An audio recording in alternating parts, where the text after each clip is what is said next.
Hi.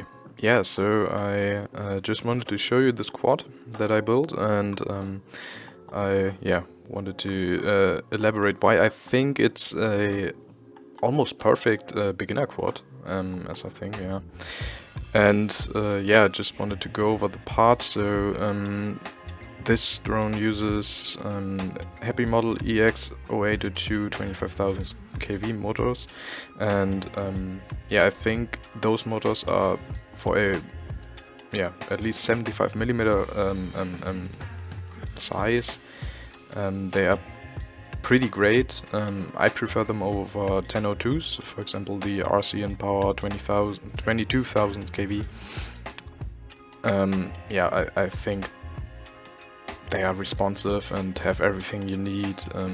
Great power to efficiency ratio, better than on the 1002 size. With 19,000 kV you can get on a on this little battery you can get what I got 5 minutes 30 seconds when you of course fly slowly and just explore a bit and stuff like that. On flippy flops about a minute less when you really push it on 19,000 kV, and I think the 25,000 kVs take, in my case, they took I think 30 or 45 seconds of my flight time. Yeah, but you get, I don't know, I think 10% headroom or something like that, so that's great. You'll be not maxing out the throttle that often by when you do a flip or something and recovering. Yeah. I think those are extremely good motors. I think also they are pretty durable for the 1mm shaft. I just bent one yesterday. It's my first one. First motor that I not really broke. I bent it back actually, and it flies great again actually. So that worked. But yeah, I think I never broken one of these before. So yeah, works for me. On top we have the Gemfan 1610. Great props. I prefer them over the HQ props 40mm. I really like them. And also they beta FPV makes them in white, so with this combination it's really cute. Like you have a pink frame, white canopy, white props, or maybe have a black flame and black frame, white canopy, white props. That's cool. Yeah, but those ones are cheaper. Right. Okay. As the flight controller, I use the Mobeetle 6 flight controller, so the Happy Model Diamond ERLS F4. Yeah, I think it's the best flight controller for whoops,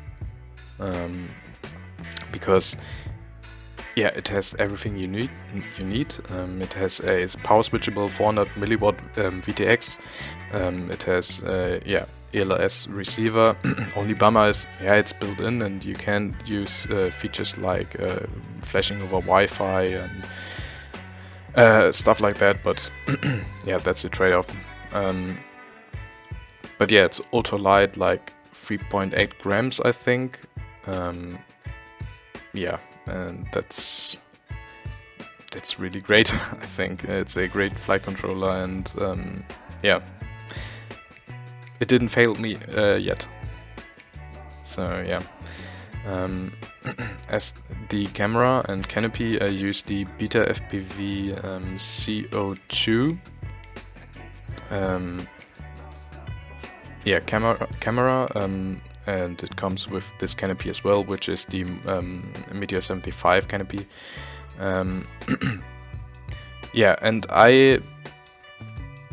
I really like the camera. The camera is probably debatable, and not for everybody it's the greatest choice, and but it was available for me, so easy availability, and also the camera fits in there, and I just took the canopy because it doesn't fit in a canopy like for example the Modular 7 canopy.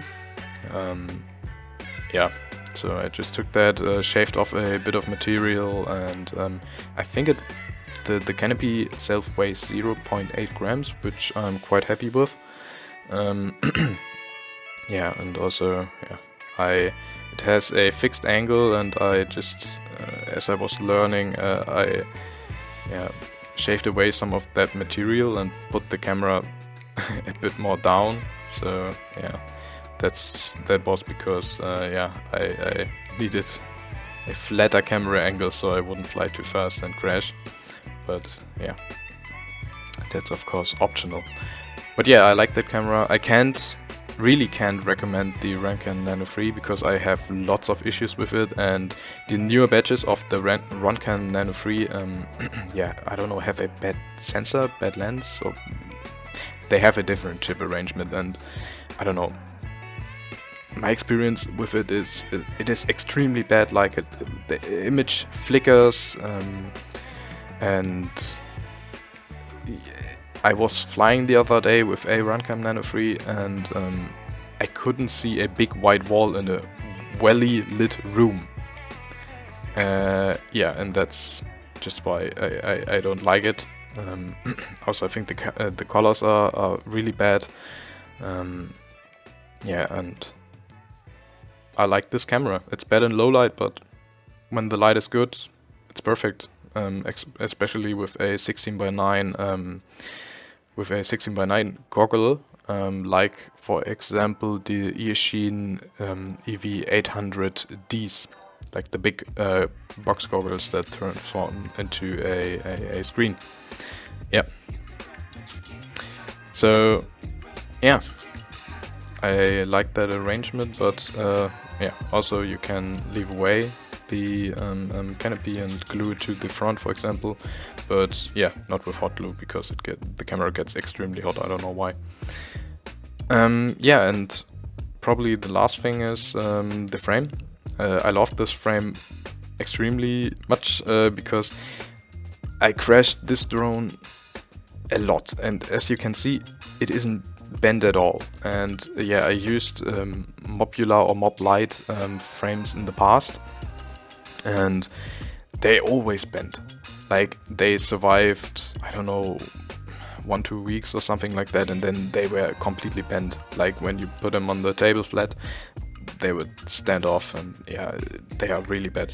And with this, even my girlfriend has a drone, and she flies it and yeah, crashes it with full throttle into the ground and everything like that. So it didn't break once, so it never broke. It didn't bend really, a tiny bit, but not that much. And it's extremely durable. It is a bit on the heavier side, so it's 5.9 grams, 5.8 grams, something like that. But I think that's worth it. Yeah. So, and yeah, when you're having those, for example, those nitro nectars or those 300 milliamp hours battery, put a piece of foam into it, and yeah, fits right in. Yeah, I think it's a great frame. Also, I strongly recommend the BT 2.0 connectors or the GMB27 because yeah, PH20 is just too much voltage sag, and I don't know, I don't like the connector. Yeah, but that's it. I think it's a great beginner drone. Yeah, the parts are pretty good, have pretty good availability. Also, the flight controller now is pretty cheap. I think it's only $60. So yeah, you can get away extremely cheaply. I think canopy and camera you can get for 10. Flight controller 60, frame 5, motors 40, and then some props for $3 or something like that. Yeah, maybe a pigtail and some connectors, but it's pretty cheap, and yeah, I like it a lot. So yeah.